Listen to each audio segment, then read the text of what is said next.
Sister called me lonely loser at her wedding, and her fiancé told her to shut up and cancelled wedding. Now parents said, "You ruined everything, get out." I laughed and shocked them. My sister, Barbara, invited me to her wedding. Well, more like she pressured me to go, knowing I'd be the odd one out. "Of course you should come," she said in that fake sweet way she does. But then she added, "You'll have to sit at the back table though. You know, with the singles. You wouldn't really belong anywhere else, since everyone comes with their partners." I didn't argue. I just nodded and let it go. That's the way Barbara and I have always been. She always tried to outshine me, and I've learned that it's easier to just play along. But to be honest, I was already bracing myself for the usual passive-aggressive comments and comparisons she liked to throw my way whenever she got the chance. This time, though, I figured I'd just grin and bear it. After all, it was her big day. What could possibly go wrong? Oh, right. A lot could go wrong. What Barbara didn't know, what no one knew, was that her fiancé, Oliver, wasn't exactly a stranger to me. We had a history, and not just the casual kind. We were each other's firsts. We'd been teenagers, inseparable for about 2 years until his family moved across the country. We'd lost touch after that, but it had been intense. One of those relationships that never quite leaves you, even when life moves on. For years after we broke up, he showed up out of nowhere. Barbara had started seeing him without any idea of who he was to me. I remember the day she brought him home to introduce him to the family. I walked into the living room, saw him standing there, and my heart just stopped. He saw me, too. His face didn't say much, but I saw it in his eyes. He remembered everything. We locked eyes for a moment, but neither of us said a word. We both just smiled politely and pretended not to know each other. Barbara, of course, was too caught up in her fantasy to notice. For the next few years, she bragged about how perfect Oliver was, how deeply in love they were, how he was going to give her the dream life she always wanted. And I just sat there and listened and smiled, laughing inside because she had no idea. She never even noticed the way Oliver looked at me sometimes, the way he always found a reason to talk to me whenever I was around. But he was respectful. We never crossed any boundaries. But I could sense that some part of him still remembered how things used to be. Anyway, fast forward to the wedding day. I showed up, dressed decently but not too flashy. I didn't want to draw attention to myself. The reception was in this huge ballroom with fancy decorations, chandeliers, the works. The kind of place Barbara would have drooled over since she was a kid. When I got to the reception hall, sure enough, they seated me at the table farthest from the main stage. The extras table, as I called it in my head. I didn't mind too much. I wasn't there to make a scene. I was just there to do my duty as a good sister, clap at the speeches, maybe have a drink or two, and leave without causing any trouble. Everything was going fine until Barbara decided she needed one last power move. It happened right after the first dance. She stood up, microphone in hand, and began making her rounds with a little speech. She thanked the guests, gushed about Oliver, and basked in the spotlight like a queen. And then, as she scanned the room, her eyes landed on me. Her smile twisted into something meaner, and I knew what was coming before she even opened her mouth. "And finally," Barbara said, her voice echoing through the hall, "I want to give a shout-out to my sister Abigail. You all see her, right? She's over there at the singles table. The poor thing came alone. Maybe one day she'll find a husband too, so she won't have to sit there like a lonely loser." The whole room fell silent. The music playing in the background was the only sound. I felt as if someone had slapped me in the face. All the eyes on me made my skin crawl and I wanted to disappear. But I didn't move. I didn't give her the satisfaction of reacting. The tension hung in the air until Oliver's voice cut through it like a knife. "Barbara," he said loud enough for everyone to hear. "Shut up." It was as if the world froze. Everyone turned to him, eyes wide. Even Barbara looked stunned. She started to stammer something, but Oliver wasn't having it. He stepped forward and glared at her. "You've humiliated them enough. You've humiliated yourself," he said. I'm done. This is not the person I want to marry.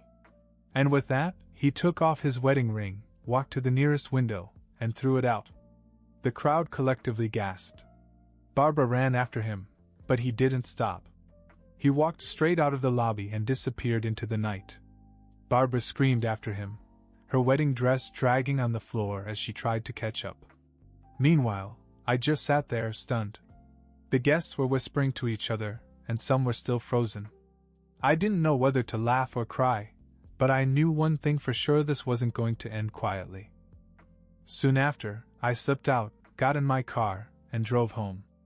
I didn't know what was going to happen next, but I could already feel the storm brewing.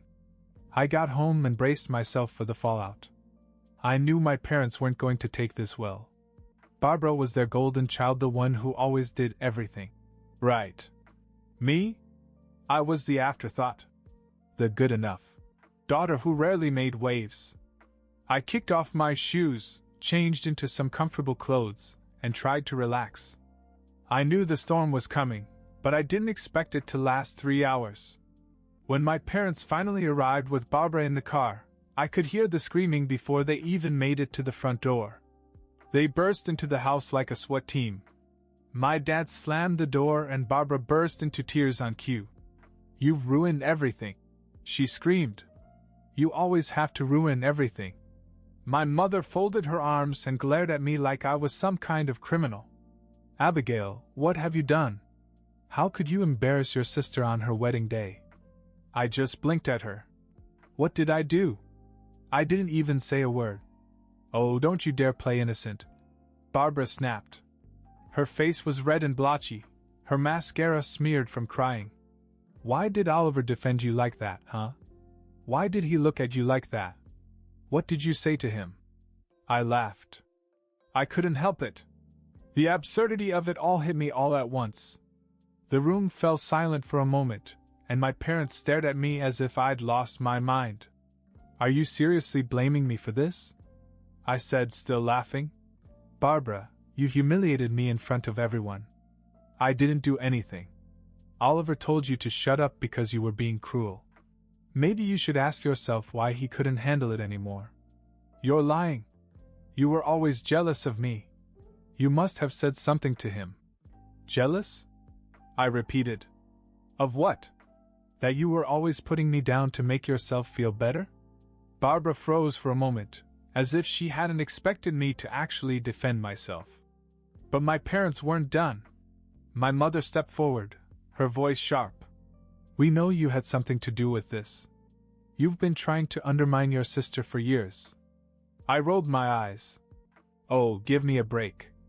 I didn't say a word to Oliver. He made his decision on his own." Barbara started pacing in her wedding dress, tugging at her hair in frustration. "Then why did he defend you? Why?" I crossed my arms and leaned against the wall. "Maybe because deep down he knows who you really are. You treat people like crap, Barbara. You always have." He finally saw through it. Her jaw clenched. "You shut up. You don't know anything. He loved me. He's supposed to be with me." "Is he?" I shot back. "Because from where I'm standing, it doesn't look like he loves you enough to put up with your crap." That was it. Barbara completely lost it. She started screaming incoherent insults at me, and my parents quickly joined in, backing her up as usual. The three of them yelled at each other so much it sounded like a chaotic rap battle. Then my dad pointed to the door. "You've done enough damage for one night. Get out. We don't want you here." Barbara folded her arms and sneered. "Yeah. Get out." I raised an eyebrow, then grinned. "You want me to leave? Fine. But before I go, let me say one last thing." I walked closer to her and locked eyes with her. "Do you want to know why Oliver defended me? Why he left you? Because unlike you, I don't act like a cheap, insecure brat. He respects me. And that's something you'll never have because you're too busy tearing everyone else down to make yourself feel better." The look on her face was priceless. She stood there gaping at me as if her brain had shorted out. My parents were also stunned into silence. I guess they didn't expect me to finally stand up for myself. I turned and walked to my room, gathering a few essentials into a bag. Barbara was still frozen in shock as I passed her on my way to the door. I didn't even bother to say goodbye. I just grabbed my keys, left the house, and drove to a hotel for the night. When I finally got to the hotel and settled in, I noticed that my phone had dozens of missed calls and texts, all from Barbara. She was blowing up my phone with everything from screaming voicemails to frantic, rambling texts. I didn't even bother to listen to them. I knew it would just be more of the same: recriminations, insults, accusations. I turned my phone to silent and went to sleep. The next morning, I woke up to something different. Among the unread messages, one caught my eye. It was from Oliver. "Hey," it read. "Can we talk?" Oliver and I agreed to meet at my hotel that evening. I wasn't sure what to expect. I didn't want to read too much into it, but my mind kept racing. Why did he want to talk to me now, after all this? What could he possibly have to say that hadn't already been said through his actions last night? By the time he arrived, my nerves were shot. I heard the knock at the door around 8 p.m. and took a deep breath before opening it. There he stood, looking tired but calm. "Hey," he said softly. "Hey," I replied, stepping aside to let him in. We sat down on the small couch in the room, and for a few moments neither of us spoke. There was this heavy, unspoken tension between us, like all the years and memories we'd buried were suddenly rising to the surface. Finally, he broke the silence. "Barbara's been calling me nonstop," he said, shaking his head. "She's been waiting for me at the apartment with my parents and sister. I guess she thought I'd come back after cooling off, but I couldn't. I needed to talk to you first." "Yeah, she's been calling me too," I said, showing him the long list of missed calls on my phone. "I haven't answered." He smiled slightly, then leaned back, rubbing his face. "This whole thing's a mess, huh?" I nodded. "Yeah. It's a disaster." For the next few hours we talked. About everything. The past, the wedding, and what had happened between us all those years ago. He told me how he'd never really forgotten about me after his family moved away. How he'd always wondered what could have been if things had turned out differently. "We were good together," he said quietly, looking at me with that same warmth I remembered from when we were teenagers. "Yeah," I agreed. "We really were." He told me about how things with Barbara had started out fine but had gradually turned into something else. "I don't even know how it got this far," he admitted. "At first, I thought maybe I was just settling into the idea of a stable life. Barbara, she was intense but seemed driven. I thought it was passion. But over time, I started to see how manipulative she could be. I stayed though. Probably out of pity more than anything. I didn't want to hurt her, and I thought I could make it work." I shook my head. "You shouldn't stay with someone out of pity. That's not fair to either of you." "I know that now," he said. "But last night, when she humiliated you like that, I couldn't take it anymore. That was the moment I realized I was done pretending." We kept talking, sharing old memories, laughing about silly things we'd done as kids. There was a spark between us, something I hadn't felt in years.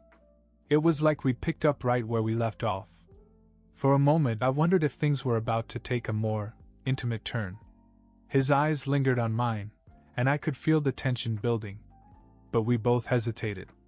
"Maybe we should take things slow," he finally said, almost reading my thoughts. "Yeah," I agreed. "There's a lot to process right now." We talked until the early hours of the morning, 5 a.m., to be exact. Eventually, the exhaustion caught up with us, and we both fell into a comfortable silence. I could tell that Oliver felt lighter, as if a weight had been lifted off his shoulders. He had finally made peace with the decision to leave Barbara. "I think I'm going to pack up my things today," he said after a long pause. "I'll tell her it's over and leave the apartment. I can't keep living a lie." "Are you sure?" I asked. "Yeah," he nodded. "I'm done. I should have done this a long time ago." With that, he stood up and stretched. "I'll get going. Thanks for listening." I really needed this. Anytime, I said, walking him to the door. As he left, I couldn't help but feel a strange mix of relief and anticipation. This was far from over, but for the first time in a long time, I felt like I had control over my own life again. The next chapter was just beginning. Later that morning, I managed to catch a couple of hours of sleep, but around noon, I was woken up by loud banging on my hotel room door. For a moment, I thought it might be Oliver coming back, but the aggressive, frantic knocking didn't match his style. "Abigail! Open the door!" "Barbara!" I groaned, pulling myself out of bed. She didn't stop banging. I considered ignoring her, but I didn't want her waking up half the hotel. I opened the door slightly, just enough to glare at her. "What do you want?" I asked coldly. Barbara shoved the door open and barged in, still wearing a cocktail dress, her hair a mess, makeup smudged. "Where is he?" she hissed, looking around the room like Oliver might be hiding in the closet. I crossed my arms. "He's not here." "Don't lie to me," she snapped. "You think I don't know what's going on? He didn't come home last night. He's not answering his phone. I know he's been with you." "Calm down, Barbara," I said, trying to keep my composure. "Oliver came here last night to talk. That's it. We talked, and then he left. I don't know where he is now." Barbara's eyes narrowed. "Talk? Really? That's all? You expect me to believe that? I don't care what you believe." Her face contorted with rage. "You've always wanted to ruin my life, haven't you? You couldn't stand that I had someone who loved me, so you had to steal him away. You're a pathetic, jealous bitch." I took a deep breath. "Barbara, you brought this on yourself. He saw who you really are last night. You humiliated me in front of all those people. Oliver stood up for me because you crossed the line, not because I stole him." Before she could respond, her phone rang. She snatched it out of her bag and froze when she saw the caller ID. "It's him," she whispered, her eyes wide. She answered immediately, putting it on speaker. "Oliver! Where the hell are you?" His voice came through, calm but firm. "Barbara, I'm at the apartment packing my things. I'm leaving. We're done." Barbara gasped. "No, you can't do this. You can't just walk away like this. I'm your fiancé." "Not anymore," he said. "I'm sorry, but I can't do this. I've been lying to both of us for too long. We were never meant to be." "Is it because of Abigail?" she shrieked. "Did you leave me for her?" There was a pause on his end. "This isn't about Abigail," he finally said. "This is about us. Our relationship has been toxic for a long time. Last night was the final straw." Barbara screamed in frustration and hung up the call, throwing her phone across the room. I stood there quietly, watching her unravel. She looked at me with wild eyes, like she was ready to tear me apart. "You think you've won, don't you?" she spat. "Barbara, this isn't a competition. You need to let him go." She shook her head violently. "No. This isn't over. You'll see." Without another word, she stormed out of the room, slamming the door behind her. I sat on the bed, my mind racing. I didn't know what Barbara was planning, but something told me she wasn't going to give up easily. An hour later, I got a call from an unknown number. When I answered, a voice I didn't expect said, "Abigail, this is Officer Daniels. We've had a report of a disturbance at Oliver's apartment. We need to speak with you." My heart dropped. "What kind of disturbance?" "There's been an incident involving your sister." When I arrived at Oliver's apartment later that afternoon, the scene was chaotic. Barbara was crying hysterically, surrounded by her parents and his sister, while Oliver stood calmly off to the side with a few bags packed. His face was set in stone. "You can't do this, Oliver. We're supposed to be together." Barbara sobbed. "I've already made my decision," he said. "I'm done, Barbara." His parents arrived soon after. I expected them to side with her, to beg him to reconsider. Instead, his dad walked over to him, placed a hand on his shoulder, and said, "Son, choose with your heart and mind. If you truly understand what you want and who makes you happy, then take that path and don't listen to anyone else. Life's too short to live a lie.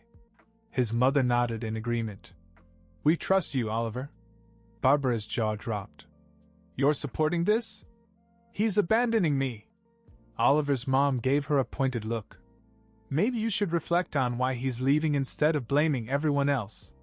Barbara wailed even louder as his family helped him load his bags into his car. Watching all this unfold, I felt a pang of jealousy. I wished I'd had parents like his, calm, supportive, and wise. Mine? Well, they were a nightmare, always putting Barbara on a pedestal while treating me like I was a constant disappointment.